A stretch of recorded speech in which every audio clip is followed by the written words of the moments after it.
রাজনীতি কেবলই ক্ষমতা ভোগ করার একটা প্রক্রিয়া নয়, রাজনীতি জনগণের ভাগ্য পরিবর্তনের প্রক্রিয়া।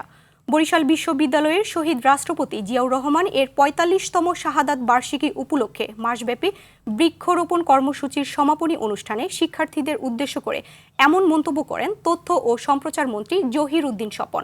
এ সময় তিনি শিক্ষার্থীদের জিয়াউর রহমানের আদর্শ বাস্তবায়নে কাজ করার আহ্বান জানান।